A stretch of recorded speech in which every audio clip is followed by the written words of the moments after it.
Voters across 21 European Union countries have been lining up at polling stations on the final day of voting in parliamentary elections. About 370 million Europeans are eligible to cast their ballots to elect 720 new members of the European Parliament. It's all happening amid concerns that a likely shift to the political right will undermine the ability of the world's biggest trading bloc to take decisions as war rages in Ukraine and anti-migrant sentiment mounts. Apart from immigration, the biggest challenges include a hostile Russia, increased industrial rivalry with China and the United States, and climate change. The election began on Thursday in the Netherlands and in other countries on Friday and Saturday, but the bulk of EU votes were cast on Sunday. Now, once the four-day poll is over and the new parliament is formed, there's still one important vote left to cast: who will lead the European Commission. Each political party nominates a candidate to head the Commission. The candidate from the political party with the most seats in Parliament is the nominee.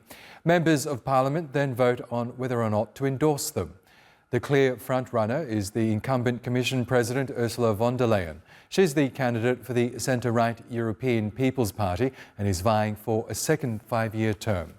Now, Walter Bayer of Austria is the choice for the European Left Party. He was the president of Austria's Communist Party between 1994 and 2006. Sandro Gossi fronts the liberal centrist Renew Europe Party. The Italian is an outspoken pro-Europe politician who has worked for the European Commission in the past, chiefly during negotiations to adopt the common euro currency.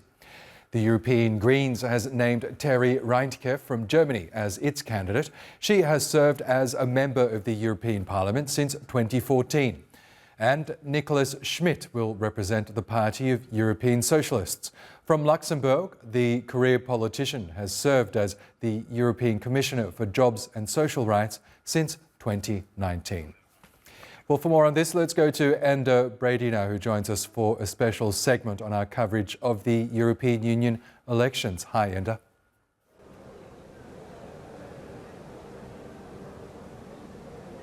Well, good evening from Brussels on what is shaping up to be a momentous night for European politics. Over the past 4 days, all 27 member states of the European Union have been voting. 720 seats in the Parliament in Strasbourg up for grabs, and they've been voting everywhere from the north in Finland to the west in Ireland, Bulgaria in the east, as far south as Cyprus and Malta. So a very significant night ahead for European politics and the makeup of that Parliament and the policies EU leaders will forge ahead with for at least the next 5 years. Let's bring in Yousef Erim, who's our editor-at-large. Yousef, great to see you here in Brussels. You've been here all week, and just tell me, in the last hour we're hearing significant gains for the far right in France.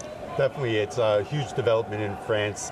They were expected to do well, they being the National Rally Party of Marine Le Pen and Jordan Bardella, but it seems that they're actually doing better than some polls had predicted.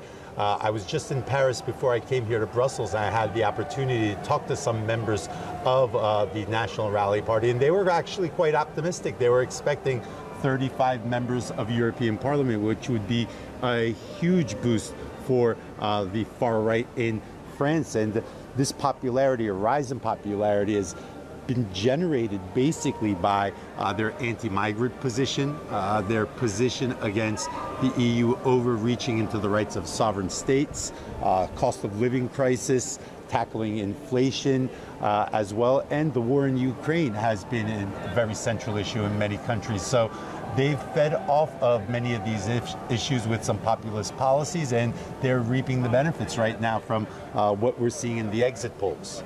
32% Marine Le Pen's party is claiming in the exit polls in France. I mean, if that holds up and that comes to pass, it's quite a political bloody nose, really, for Emmanuel Macron. Definitely. I mean, that means 1 out of French people are voting far right. Now, not right, far right. So that is quite a huge gain again. And for Macron, that is definitely not a result that's going to make him happy, because at the end of the day, these types of voter behavior are a reflection of his presidency to some extent. If he was popular, his party would be faring well. So this is definitely a gauge for him at a future election, future French parliamentary elections, general elections and whatnot. Yusuf, I'm just hearing some breaking news. The French President Macron has just dissolved the National Assembly and has called a snap election. So that's an immediate reaction to what has happened. This is a seismic moment. It's exactly what we were just talking about. If you see the far right getting 32, 33, 34%, this really brings into question his presidency. There could be a loss of confidence, and it seems that Emmanuel Macron will want to renew confidence once again with this type of snap election. So Macron effectively is going to go to the country and to see, is this the direction France wants to go in? Yeah, that's something that he should do. It's actually a smart decision by him because the far right seems to be gaining steam. Jordan Bardella becoming very, very popular. Marine Le Pen, a long-term politician in France as well, very, very popular. It seems that we're having a little bit of a flash mob in the back. We can hear some singing going on. I think this is a flash mob against the far right. This is a flash mob against the far right. They're singing Bella Ciao, which is a 19th century Italian folk song supporting workers. So there's obviously this rise in the far right happening in many countries, happening here in Belgium as well. And we're seeing multiple protests against the far right lately in many countries. And right now, coincidentally, we have one breaking out behind us. But to get back to snap elections, yes, it's something that Emmanuel Macron needs to. If he is now the number 2 party, his Renaissance party is the number 2 party, he needs to renew confidence with French voters if he's to have an effective presidency and not be a lame duck president. And just tell me, the National Rally in France, so led by Marine Le Pen, but Jordan Bardella, he is extremely popular. He's used social media, TikTok very, very cleverly. Is there a likelihood that he might front the party in these snap elections in France? There is a likelihood. Marine Le Pen has faced off against Macron before. She's lost against Macron. So the party might want to go with a new face. Jordan Bardella, very popular with the French youth. When I was in Paris talking to people, Jordan Bardella definitely had wide appeal amongst younger voters. It seemed like more appeal than Emmanuel Macron had. So they might want to go a new direction with Jordan Bardella, and it would definitely be a very interesting presidential election. And just tell me, Yusuf, other countries, the far right are extremely active in Germany, in Austria.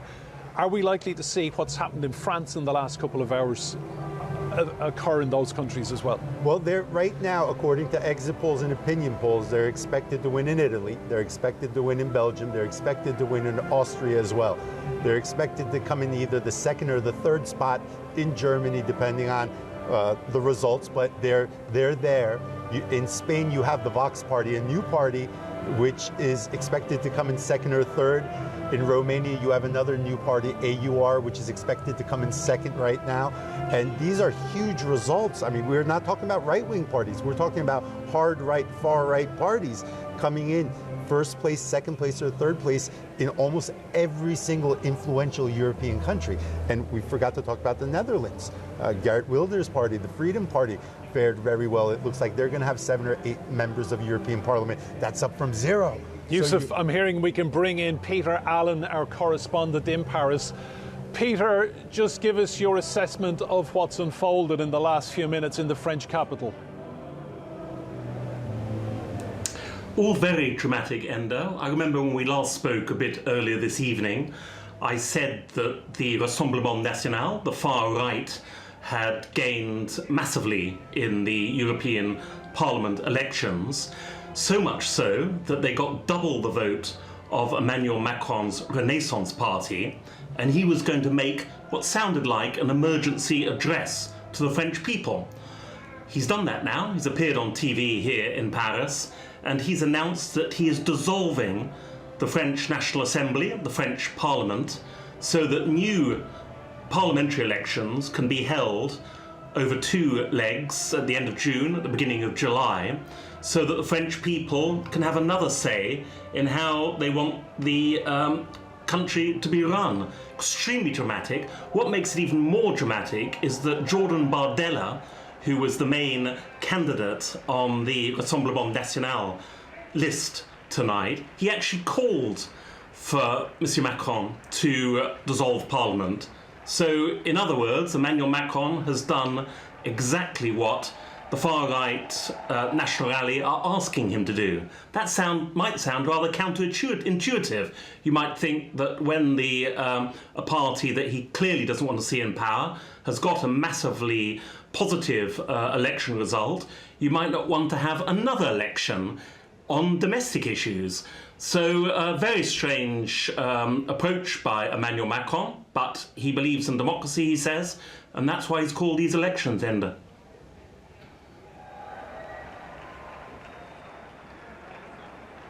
Peter Allen, live for us in Paris. Thanks for that analysis. Well, let's go to the Slovakian capital of Bratislava, where we find Marian Duras. He's a foreign policy expert and also advises members of the European Parliament. Marian, thanks for your time. Just give us your assessment of what's going on across the European Union. I mean, the far right does now seem to be very much on the rise. Thank you very much for your invitation and good evening to all your fans. What about European elections? Yes, it's right and it's true. These rightist parties are on the rise. Yes, it's really true, and in many countries. And we saw this trend already in the last years, last months, and this is just a result of this trend.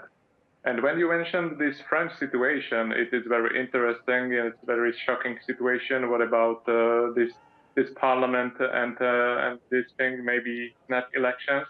But I would say French people already have enough of this government, of Mr. Macron, and popularity of Mr. Bardella and Ms. Le Pen is on the rise. So it's just the result of many processes and many failed policies of current government, not only in France, but in many countries.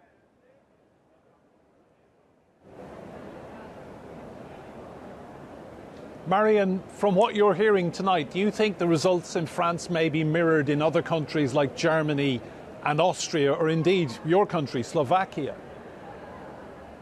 I would say there is difference between countries in the Central and Eastern Europe and Western Europe. When you mentioned France, I would say it's quite a specific situation. Maybe we would see something similar in Germany soon. I'm not sure if it will be snap elections. I would say it will be normal term of election.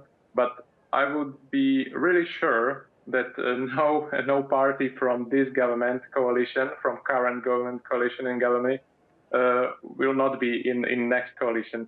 I would say the next coalition will be formed mainly from the victory of CDU, from the party of Angela Merkel, and maybe, I'm not sure, but there is one party with the name Alternative for Deutschland. It's Alternative for Germany, and they are getting grip and very good percentage. Even in European elections, they will have many mandates.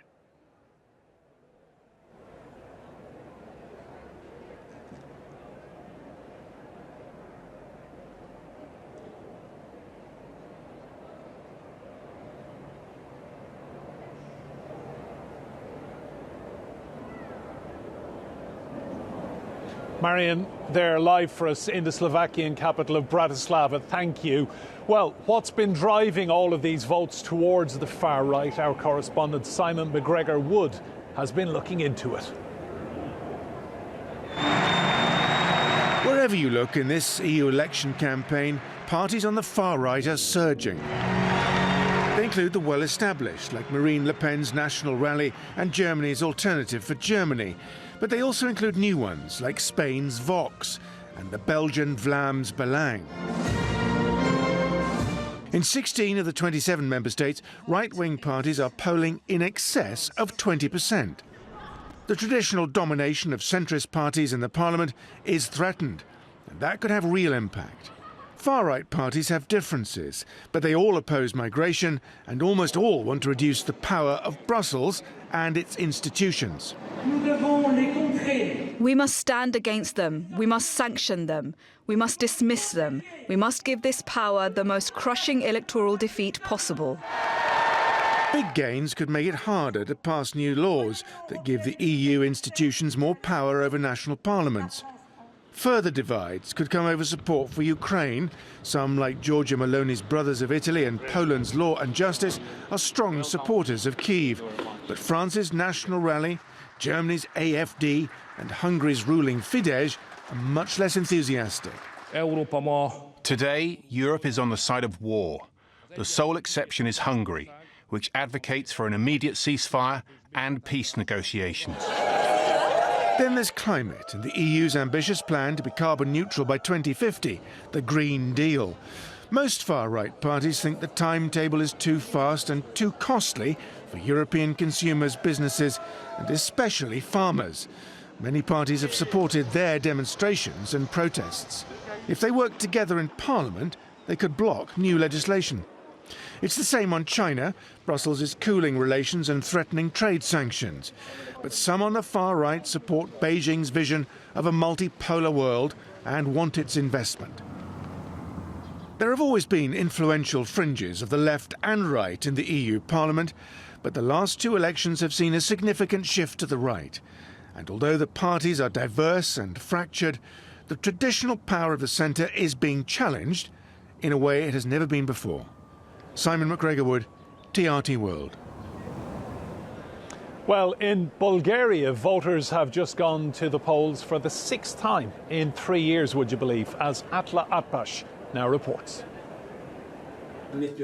Mükerrem and Fikret moved to Turkey from Bulgaria in 1989, while they were both in their 30s, to preserve their names and ethnic identity after the communist regime in the Balkan country forced an exodus of hundreds and thousands of Turks. They have built a life for themselves in Bursa, but have never forgotten about their homeland, where they were born, married and had 2 children. They want to be a part of the change in the country for the relatives and friends they left behind. Bulgaristan bizim doğduğumuz yer. Bulgaria is where we were born, our hometown. But Bursa is the town that feeds us. That's why it's very important to us. But Bulgaria is important to us because of our brothers there. We are ready to do whatever we can for Bulgarian Turks. We voted in all the previous elections to be able to be helpful to the Turkish community. Our aim is to improve the conditions of Turks, and I believe we can only achieve that if the Turkish party there can be in the government coalition. We spent years in Bulgaria. We worked there for many years. I, for example, only missed out on getting retirement by 4 months. So if the Bulgarian government gives us some of our rights, all citizens like us would be much happier. Bulgaria is home to a 700,000 Muslim minority, most of them ethnic Turks. At least 250,000 ethnic Turks with a Bulgarian passport live in Turkey. The two groups make up more than 10% of the population. Their main request is to have their personal rights back, like preserving their Turkish names and have an education in their mother tongue. And they hope to have their voices heard with a strong turnout in Sunday's poll. The most important address to meet our people's expectations should be the ballot box. The first rule of democracy is that we should first protect our votes. We give this message to our fellow countrymen and members. We have expectations from the Bulgarian state for those living in Turkey and our brothers in Bulgaria. In order to solve these problems, we must first make our presence felt at the ballot box, that we exist, we are the majority, and we have needs. The Movement for Rights and Freedoms Party represents ethnic minorities in Bulgaria and is largely led by Turks. It won 36 seats in the parliament last year, ranking 4th. It aims to raise its rank to the country's second largest this time and to ultimately become a partner with the ruling party. This is Bulgaria's 6th snap parliamentary election in just 3 years. Voters are hoping that Sunday's poll will produce a coalition that finally puts an end to the ongoing political instability. But differences between political forces suggest that a status quo is still some way off. Aslı Atbaş, TRT World, Bursa, Türkiye. Well, this is shaping up to be a hugely significant night in European politics. We will bring you all the results throughout the 27 member states of the European Union as they come in, so do stay tuned. The news continues right here on TRT World.